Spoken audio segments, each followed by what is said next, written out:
Hello. My name is Evelyn Carter, and at my own cousin's wedding reception, my father raised a glass and laughed, saying, she couldn't hack military life. Everyone chuckled, everyone except the groom. What no one in that room knew was that I had spent over 2 decades serving my country, leading sailors beneath the waves.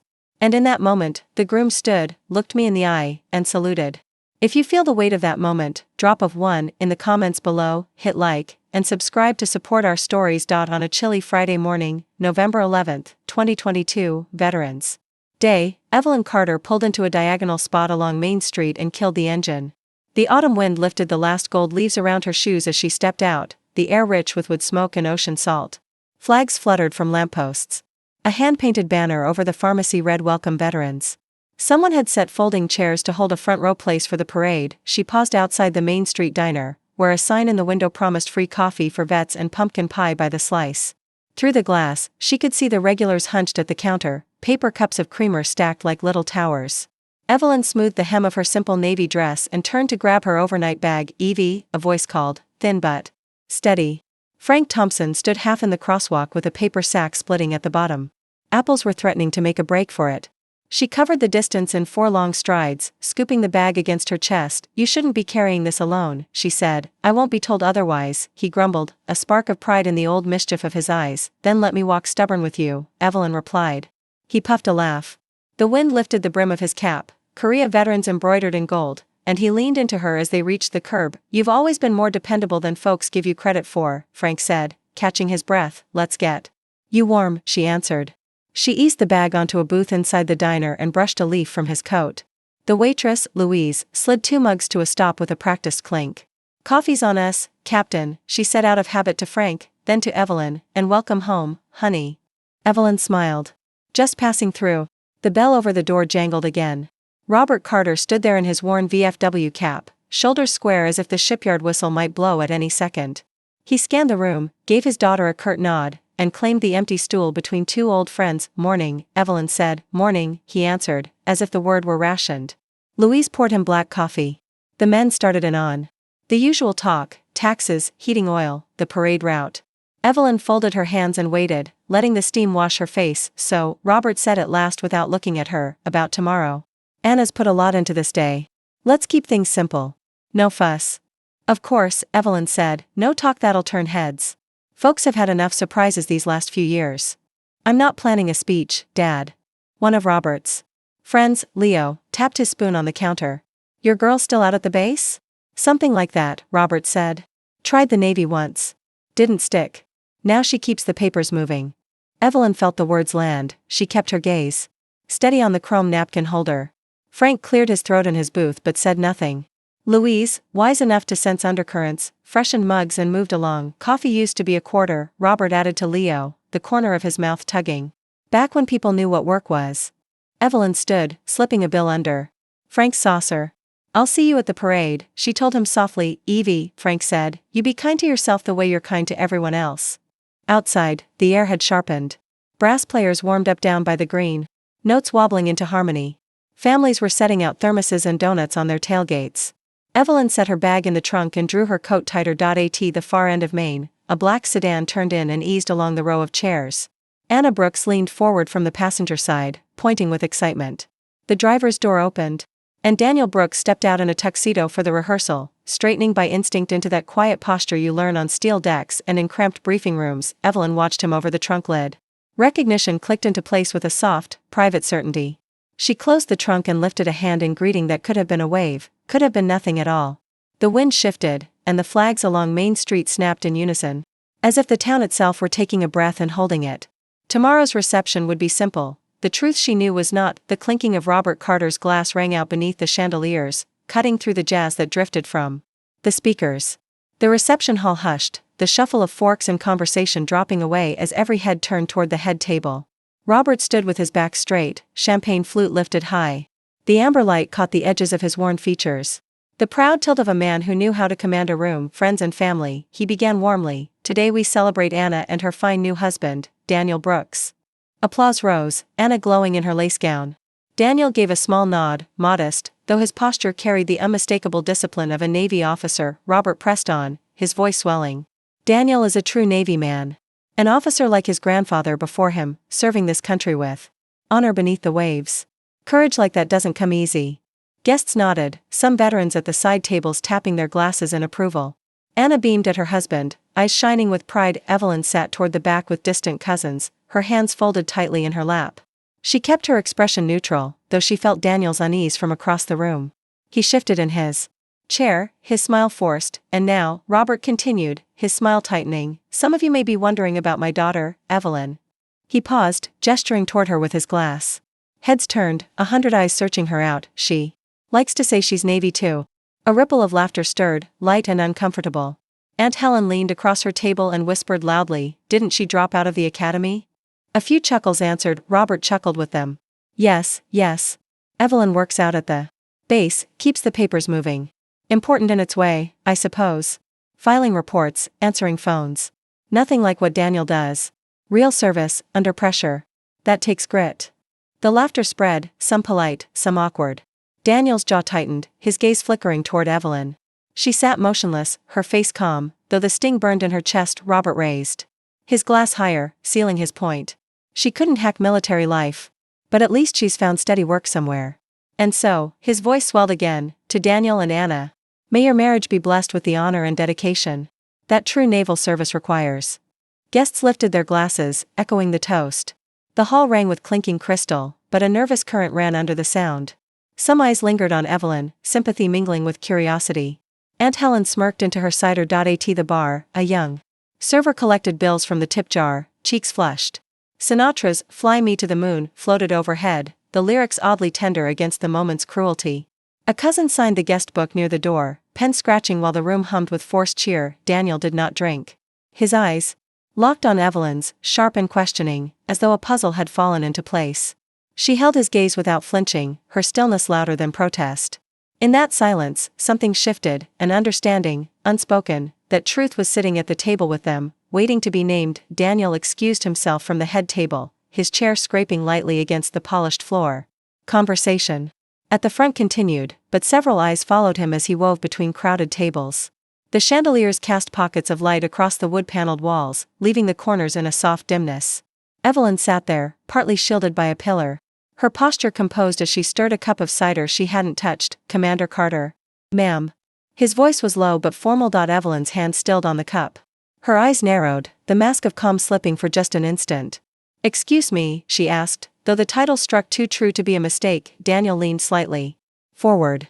I served on the New Hampshire engineering officer. We ran joint ops with Hartford. I've seen you in the briefings, ma'am. You commanded the room. She kept her voice even. You must be mistaken. My family thinks I work at a desk. That's how it should stay. Daniel shook his head, nervous but resolute. No mistake. I know who you are. And with all respect, they deserve to know the truth. The clatter of plates rose nearby as waiters passed with trays of pie. One tray tilted dangerously. Evelyn reached out smoothly, steadying it with a quick hand. Careful, she murmured, slipping a folded bill onto the server's tray before he scurried away, cheeks red. Her gesture was unnoticed by most, but Daniel caught it, his respect deepening. Anna appeared suddenly, breathless from dancing, her cheeks flushed. There you are, she said to Daniel. Her eyes darted between them. Why so serious? Daniel laughed lightly, straightening. Just habit. She's family, but we're both Navy, you know. Old habits die hard.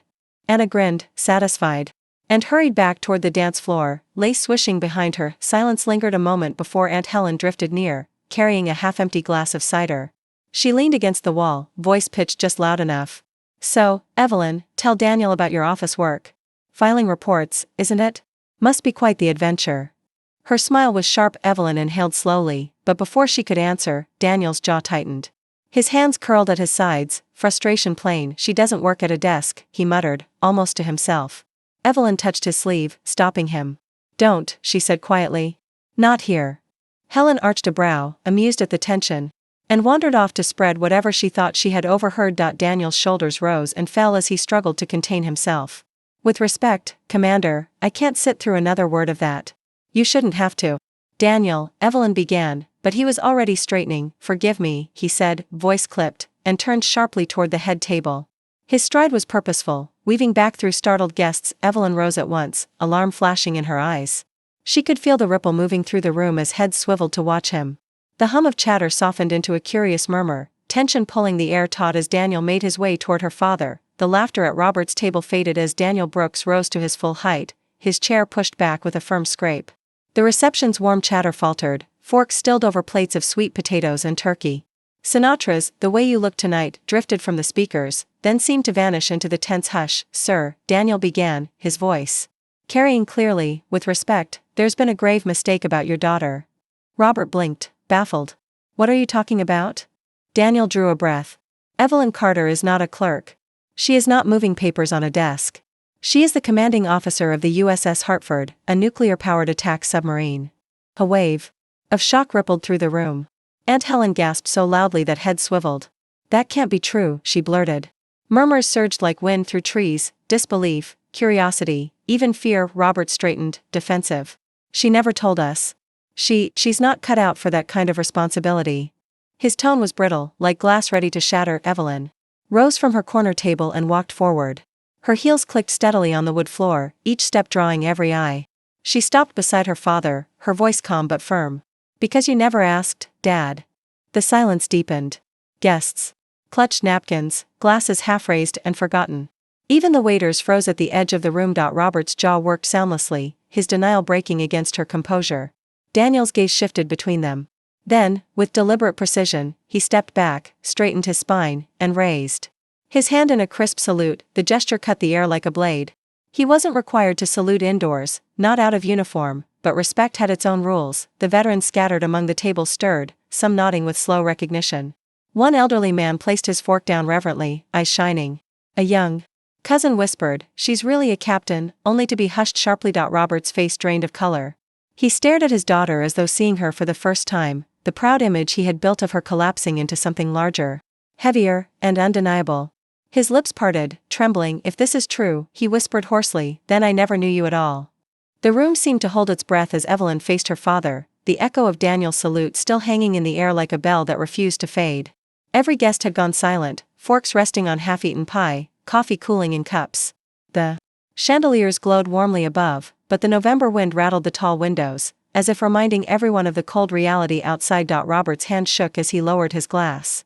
"For 22 years, he muttered, his voice raw, "I assumed," the sentence frayed, words falling apart. His eyes, usually so certain, darted helplessly around the room before settling back on his daughter. Evelyn's voice was steady, almost gentle. "I forgave you long ago, Dad. The harder question is, can you forgive yourself?" The murmur of guests stilled to nothing. Robert looked stricken, his face pale under the soft light. He opened his mouth, closed it again. The man who had always filled silence with jokes and judgments found himself unable to speak. A cane tapped softly against the floor. Frank Thompson rose slowly from his chair at the far wall, shuffling forward with the help of another veteran. His presence drew every eye, his frailty contrasting with the weight of his words. "You all should know something," Frank said, his voice cracked but firm. "This woman, Commander Carter, she's been serving more than her country. She's been serving this town." He steadied himself, breath ragged. "Rides to the VA clinic when I couldn't drive. Up on my roof patching shingles after that storm. I carried my groceries when no one else thought to stop. She never asked for thanks. Just did it." A ripple passed through the hall. Guests glanced at one another, shame warming into admiration. A few older relatives shifted uncomfortably, recalling times they'd dismissed Evelyn with the same casual disdain her father had shown. Robert's eyes brimmed with tears. He tried to form a smile, but it faltered. "Laura, Evelyn," he whispered, correcting himself, "can you let me try again? Not as the man I wanted you to be, but as my daughter." Evelyn's expression softened. She reached out, resting a hand lightly on his arm. "Start by asking, not assuming," she said. Her words were quiet, but they landed like a lesson meant. For everyone in the room, the silence stretched, thick with reckoning, until Daniel cleared his throat from just behind her. He straightened, still every bit the officer, though now more family than guest. "Commander Carter's change of command ceremony is next month," he said clearly, his gaze sweeping the crowd. "I hope you'll all be there." The statement broke the tension with the possibility. The thought of another gathering, this time not built on assumptions but on truth, seemed to give the family something to cling to. Murmurs rose, questions, apologies, awe. An elderly aunt whispered, "Things we never knew," as a pot of coffee was passed down one of the tables, steam curling above untouched slices of apple pie. For the first time all evening, Robert lowered his head, not in defeat but in humility. Around them, the reception began to breathe again, though softer, chastened, like a congregation after confession. Later that night, Evelyn stepped into the cold November air, the reception hall glowing softly behind her. Music drifted faintly through the closed doors, muffled by the wind. The pavement in the parking lot was damp, reflecting the amber light of the street lamps in broken patches. She drew her coat tighter, her breath clouding in the chill. Clusters of families were leaving, buttoning coats, children drowsy in their parents' arms.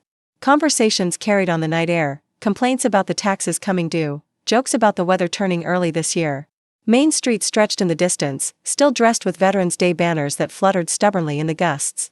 Reminders of a day that now seemed woven into the fabric of her own reckoning. She stood alone for a moment, steadying herself in the stillness, when she heard footsteps behind her. Robert approached hesitantly, hands shoved deep into his coat pockets. His proud frame seemed smaller now, bent not with age but with uncertainty. He stopped a few feet away, fumbling for words. "I don't know how to undo years of doubt," he admitted at last. His voice carried the rough edge of a man unused to apology. "I thought I was protecting you. I thought I was keeping us from disappointment. All I did was blind myself." Evelyn turned to face him, her expression calm. "You don't have to understand every detail, Dad. I only needed you to trust me." He nodded slowly, the truth of her words sinking in. With an awkward motion, he extended his hand. She looked at it for a heartbeat, then took it firmly. The handshake was old-fashioned, brief, but in its weight was the beginning of something neither of them had allowed for years. From the steps, Daniel and Anna appeared, walking arm in arm, their faces softened with warmth. "Thank you," Anna said, her voice sincere. "For today, and for everything you've done. We'll be at your ceremony." Daniel added with quiet certainty, "You can count on us, Commander." Evelyn inclined her head. "I'd like that. Frank." Thompson shuffled past, cane tapping lightly against the pavement. He paused, tipping his cap toward her. "Commander," he said with a thin smile, "you've been serving us all along." Then he continued into the night, his silhouette merging with the shadows of the small town he loved. Evelyn lifted her eyes to the night sky. Stars broke through the thinning clouds, cold and bright above the fluttering banners. For the first time in years, she felt the weight of their assumptions slide from her shoulders. She had carried it too long, but it was no longer hers to bear. She breathed deeply, the crisp air filling her chest, and let her thoughts settle. The truest victory wasn't the salute or the recognition, it was knowing she had always been exactly who she claimed to be. Even when unseen leaves swirled around her boots as she stepped forward, the town hushed behind her. Sometimes the truest answer isn't spoken, it's lived. As the night settled over that small New England town, what lingered was not the sting of old words, but the quiet strength of grace and forgiveness. Evelyn's journey reminded everyone that kindness often works in silence, yet its echoes last a lifetime. When we stop judging by appearances and start asking with open hearts, we discover truths we once overlooked. Like a lantern glowing softly in a window, one act of compassion can light the way through our darkest doubts. If this story touched your heart, consider carrying that gentle light to someone who needs it today.